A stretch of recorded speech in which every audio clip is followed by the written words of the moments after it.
Apocalipse capítulo 7. Depois disso vi quando anjos em pé nos quatro cantos da terra, retendo os quatro ventos da terra, para que nenhum vento soprasse na terra, no mar ou em qualquer árvore. O texto reza: os quatro ventos da terra, não do céu. Estes quatro ventos são agentes de Deus para executar juízo. Os anjos detêm poder desses quatro ventos para que não destruam a grande criação divina com furacões, tornados e tempestades. Aos ventos com seu poder potencialmente destrutivo. Ainda não foi dado permissão para danificar algo na criação divina. Sua criação é sumariada na interessante combinação da terra, mar e árvore. Ela divide as massas terrestres das oceânicas, com a árvore simbolizando o reino vegetal. As árvores altas são excepcionalmente vulneráveis à força dos ventos. Fazemos aqui três observações: a imagem do vento no Apocalipse, a parte da ilustração em 6,13, limita-se a este versículo em particular. Em seguida, nós como seres humanos somos totalmente incapazes de controlar o tempo atmosférico. É Deus quem envia os ventos, João 3,8. E em último lugar, as catástrofes iminentes causadas por estes ventos são mantidas em sujeição. Versículo 2. E vi outro anjo subindo do oriente, tendo o selo de Deus vivo, e bradou em alta voz aos quatro ventos, a quem foi dado poder de danificar a terra e o mar, dizendo: não danifiquem a terra, nem o mar, nem as árvores, até que tenhamos selado em suas frontes os selos de nosso Deus. Os anjos destinatários estão retendo o poder destrutivo de danificar tanto a terra quanto o mar, dizendo: não danifiquem a terra, nem o mar, nem as árvores, até que tenhamos selado às suas frontes os servos de nosso Deus. A palavra dirigida a estes quatro anjos, que ora ocupam lugares nas quatro direções, norte, leste, sul e oeste, é para que não danifiquem a terra, o mar e as árvores. Não lhes é permitido nem mesmo que iniciem sua obra destrutiva. Deus dá ao anjo a mensagem, já que Deus é quem cuida da sua criação e especialmente de seu povo. Comparar 9,4. Deus envia seus anjos para selarem seu povo, porque seus servos lhe pertencem e são conhecidos por meio de um selo. O que é precisamente um selo? William Hendrickson observa primeiramente que ele é a coisa mais preciosa debaixo do céu e em seguida atribui ao selo três funções. Em primeiro lugar, ele protege contra a falsificação. Em segundo lugar, ele garante uma propriedade. E em último lugar, ele certifica a genuinidade de um documento. Como os servos de Deus são marcados com o selo? Como se dá em todo o Apocalipse, João recorre às escrituras veterotestamentárias. O povo de Judá tinha virado suas costas para Deus e seu templo, e passado a cultuar a natureza. Em uma visão, o profeta Ezequiel viu um homem vestido de linho, com pena e tinteiro na mão, o qual recebeu a ordem de ir a Jerusalém e pôr uma marca nas frontes de todos os que se penitenciassem por causa da idolatria na terra. Ezequiel 9,4. Todas as pessoas foram mortas, exceto as que tinham a marca em suas frontes. O símbolo do povo de Deus é a marca invisível do Pai e do Cordeiro. Apocalipse 14:1. Para significar que os santos são membros da família de Deus, comprados pelo Filho e plenificados pelo Espírito. Em contraste, os incrédulos têm a marca da besta em sua mão direita e fronte. 13:16. Servas são aquelas pessoas que refletem a glória de Deus, todos os aspectos de sua vida. Daí a marca invisível em suas frontes se torna visível nas palavras e feitos desses dedicados seguidores de Jesus quando andam em suas pegadas. Desselados. Como um selo se relaciona com os santos? Primeiro, estão seguros, e ninguém, nem mesmo Satanás, pode arrebatá-los da mão de Deus. Segundo, pertencem a Jesus e são sua possessão. E terceiro, para eles, sua palavra é verdadeira e imutável e suas promessas são genuínas. Ao longo dos séculos, inumeráveis crentes foram perseguidos, feridos e mortos, e presentemente ainda o são, por causa de seu testemunho de Cristo. Qual, pois, é o significado de ser selado? A resposta está na palavra até. Até que tenhamos selado em suas frontes os servos de nosso Deus. Deus posterga o juízo aqui, retratado pelo poder destrutivo dos ventos, até que o último dos santos tenha sido congregado e selado. Os anjos que marcam os crentes com o selo os protegem do juízo vindouro. E assim, ser marcado com o selo do Deus vivo significa que ele protege seu próprio povo desse juízo. 9.10. Versículo 4. E ouvi o número dos que foram selados, 144.000 selados de todas as tribos de Israel.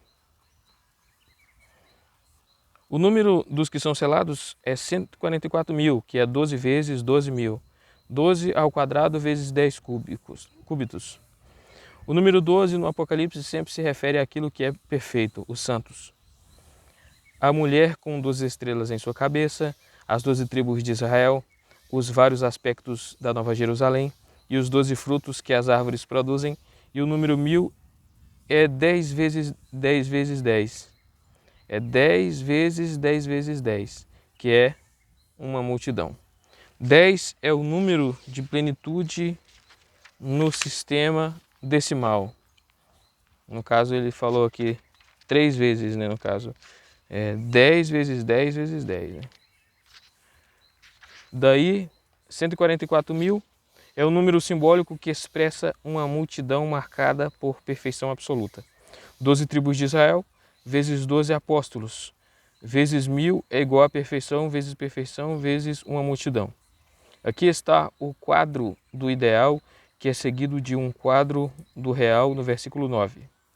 De todas as tribos de Israel, uma multidão incalculável comunica o conceito de harmonia unida e excelência. Embora seja real a tentação de tomar o termo de todas as tribos de Israel, literalmente o Novo Testamento ensina que os muros das distinções raciais já foram derrubadas. Todos os crentes são um em Jesus Cristo. A harmonia em Cristo Jesus transcende todas as divisões étnicas, raciais e sexuais. Em suma, o termo Israel neste versículo representa o povo de Deus. As 12 tribos formam a base sobre a qual a estrutura da casa de Deus é edificada e completada. E todos os habitantes da casa de Deus formam uma família sem qualquer divisão. Os crentes de outros povos, fora de Israel, são enxertados na oliveira, fazendo uso da ilustração de Paulo e crescem lado a lado com os ramos naturais. Romanos 11, 17. Jesus disse: tenho outras ovelhas que não são deste aprisco, devo guiá-las também. Elas também ouvirão minha voz e haverá um só rebanho e um só pastor. João 10, 16. A razão para apagar o nome de Dan da lista retrocede a uma narrativa na qual os descendentes de Dan cometeram idolatria. Josué 18, 30, 31. Foram também os primeiros a perpetuarem o pecado da apostasia, pois aceitaram um bezerro de ouro que Jeroboão colocara na parte norte de Israel como centro do culto. Ele escolheu esse local para que o povo de Israel pudesse cultuar ali e não precisasse deslocar-se para Jerusalém. 1 Reis 12, 29 e 30. Em decorrência do grave pecado, a tribo de Dan estava entre os primeiros a serem exilados. Após o período de exílio chegar ao fim, a Escritura não faz nenhuma outra menção a Dan. João exclui também Efraim de sua lista. Essa tribo também concordou com Jeroboão em colocar outro bezerro de ouro em Betel, como substituto do verdadeiro culto divino em Jerusalém. Efraim, pois, não seria agrupado sob o nome de José, porquanto José assumira o lugar de Efraim. Ver Salmo 78, 67b e Oséias 5, 3, 5. A tribo de Gade foi dado o território ao norte da tribo de Ruben, a leste do Jordão. Josué 13, 24 e 28. As tribos de Azé e Naftali ficavam ao norte e na parte central da Galileia, com a de Manassés no centro de Israel. Simeão e Levi, como filhos de Lia, seguiram Ruben em sua sucessão de nascimento. As tribos de Issacar e Zebulon ocuparam a parte sudeste da Galileia, e José e Benjamim eram os filhos de Raquel. A sequência desses nomes como tais não é importante. É suficiente dizer que, em termos gerais, é virtualmente impossível explicar a ordem e composição incomuns da lista das tribos, interpretando-a como descritivo do Israel étnico. Visto, porém, nesta lista, um retrato da igreja como o novo Israel, envolve dificuldades muito simples. Significativa é a grande multidão que ninguém pode enumerar. Ela provém das 12 tribos de Israel, em resposta à grande comissão, Mateus 28, 20. Uma multidão mundialmente ampla tem abraçado a fé em Cristo, a qual, com os santos do Antigo Testamento, constitui o número completo dos servos de Deus, Hebreus 11:40. Versículo 9. Depois destas coisas olhei e vi uma grande multidão que ninguém podia enumerar, de cada nação e de todas as tribos e povos e línguas, em pé diante do trono e diante do Cordeiro. Estavam vestidos com roupas e com ramos de palmeira em suas mãos. João ouviu o número 144.000 na cena precedente. Agora ele vê uma grande multidão que ninguém podia enumerar. Ele nota primeiramente as tribos de Israel. Em seguida, ele descreve os santos de cada nação, de todas as tribos e povos e línguas. A palavra nação, grego, etnos, significa todas as pessoas que constituem uma nação. Frequentemente, vários grupos de pessoas formam uma nação inteira. E assim o termo grego deve ser entendido como uma composição plena. Esses grupos de pessoas incluem os crentes hebreus como parte dessa multidão incontável. A selagem de todos estes santos está compreendida e por isso não carece de segunda menção. Aqui está um quadro da Igreja Universal em seu mais pleno sentido, cumprindo a palavra de Deus, de Jesus. E este evangelho do reino será pregado em todo o mundo como testemunho a todas as nações e então virá o fim. Mateus 24:14. Isbon Beckwith formula a pergunta: quem, pois, na intenção do autor, são 144.000 que estão para ser selados? Sua resposta é que essas pessoas são a totalidade do corpo da igreja, judeus e gentios igualmente. Ele nota que esta observação se conforma com João, o escritor do Apocalipse, porque faz menos violência ao espírito universalista do livro. Aliás, João menciona 144.000 uma vez mais em 14.1, onde os santos têm o nome do Cordeiro e do Pai escrito em suas frontes. Estes santos constituem os redimidos. Com os nomes divinos com selo em suas frontes, eles representam a multidão que ninguém pode enumerar. A cor branca significa santidade. Igualmente, as almas debaixo do altar estavam vestidas com roupas brancas. Os santos estão segurando ramos de palmeira em suas mãos com o sinal de vitória.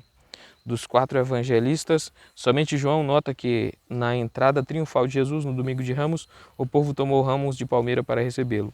A frase ramos de palmeira ocorre 2 vezes no Novo Testamento.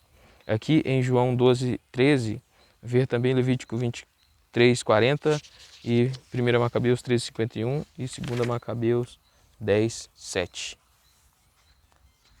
A vitória pertence a Jesus Cristo, que venceu Satanás. A morte e a alegria pertence aos santos que celebram essa vitória. Os santos entoam, versículo 10, e clamavam com forte voz, dizendo: a salvação pertence ao nosso Deus, que está sentado no trono e ao Cordeiro. Os santos entoam no céu um cântico em uníssono, ainda quando procedem em suas nações e falem diferentes idiomas. No céu, a confusão de Babel chegou ao fim e a linguagem dos santos é a mesma para todos.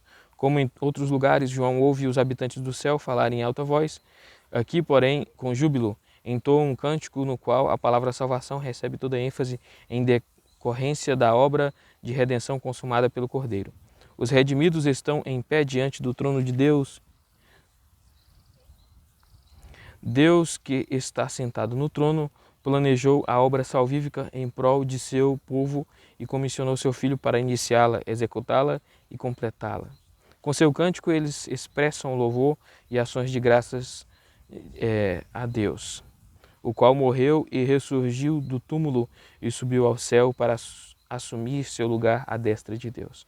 Entoa um cântico de vitória que se assemelha ao Hosana, que o povo entoava quando Jesus entrou em Jerusalém, Mateus 21:9. Enquanto o povo cercando Jesus em sua entrada triunfal, rogava por salvação, os santos no céu o louvam por responder sua súplica. Versículo 11. E todos os anjos estavam em pé ao redor do trono, dos anciãos e das 4 criaturas viventes, e se prostraram sobre os rostos diante do trono e adoraram a Deus, dizendo: Amém, louvor e glória e sabedoria e ações de graças e honra e poder e força sejam ao nosso Deus para todo sempre. O cântico de todos os anjos, dos anciãos e dos servos viventes, 5:12, é quase o mesmo que o cantado aqui. Ali eles diziam: digno é o Cordeiro que foi morto de receber poder, riqueza e sabedoria, força e honra e glória e ações de graças. Aqui eles cantam: Amém, louvor e glória e sabedoria e ações de graças e honra e poder e força sejam ao nosso Deus para todo sempre. Amém. Todos os anjos afetuosamente expressam sua concordância com o cântico da multidão inumerável, porque se regozijam acerca de um pecador que se arrepende. Lucas 15:10.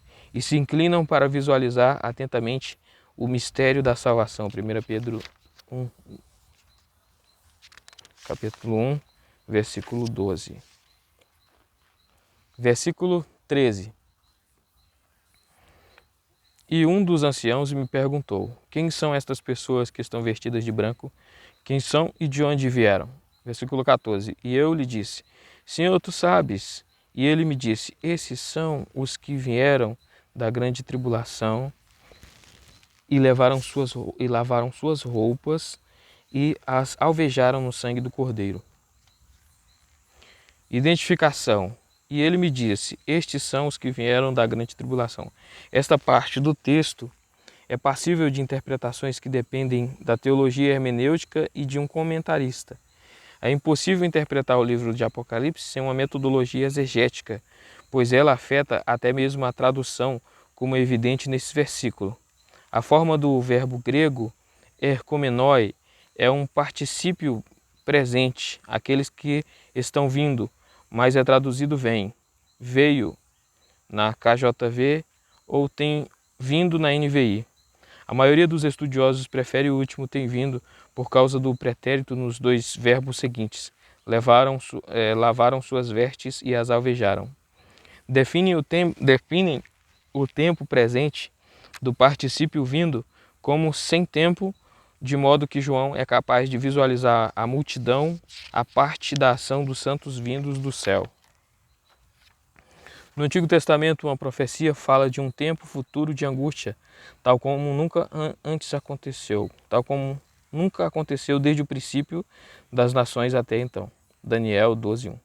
Esta profecia se cumpriu no tempo de Antíoco Epifânio, que profanou o templo em Jerusalém e introduziu a abominação que causa desolação, em 167 a.C., Daniel 9:27.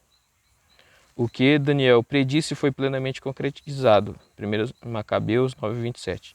Não obstante, sua profecia também se relaciona com outros tempos difíceis.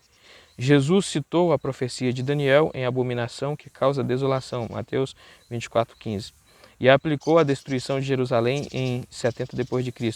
Neste mesmo contexto, referindo-se à fuga de seus habitantes no inverno ou no sábado, ele disse: pois então haverá grande angústia, como nunca desde o princípio do mundo até agora, e nunca terá outra igual. Mateus 24:21. E ver passagens paralelas. A profecia de Jesus veio a lume 40 anos depois, quando Jerusalém foi tomada. Seu povo foi morto ou exilado, e sua destruição veio a ser proverbial. E ainda que ninguém duvide da severidade da ruína de Jerusalém e dizimação de seus habitantes, esta profecia também compreende todo o período que começa com a devastação em 70 d.C. e prosseguindo até o regresso de Cristo. Como contemplar os picos dos montes, um atrás do outro, em uma passagem montanhosa. O primeiro é alto, porém o segundo mais alto ainda. Simbolismo.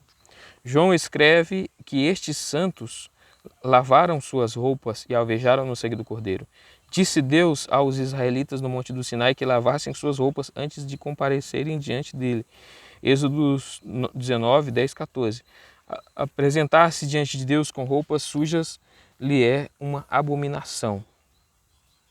Então quer dizer, o que acontece quando Deus fala lá no Monte Sinai, que é para que eles lavem suas roupas, é porque tudo na Antiga Aliança é de forma simbólica.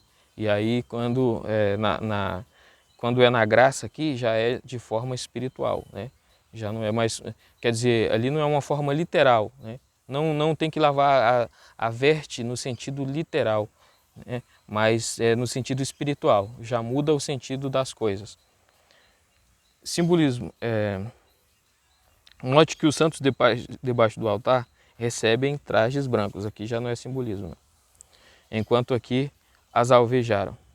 Quando os pecadores confessam seus pecados, Deus perdoa seu povo, fazendo puro. Purificam suas roupas, não através do sangue de seu próprio martírio, mas através do sangue do Cordeiro. Tornar roupas brancas, isto é, puras e santas, só pode ser feito, sem exceção, através do sangue de Cristo derramado na cruz do Calvário. É seu sangue que remove as impurezas do pecado. Sem derramamento de sangue não há perdão de pecado. Hebreus 9, 22. Só podemos interpretar esta passagem em termos simbólicos, porque é impossível imaginar tomar sangue vermelho para alvejar roupas. Comparar Gênesis 49, 11.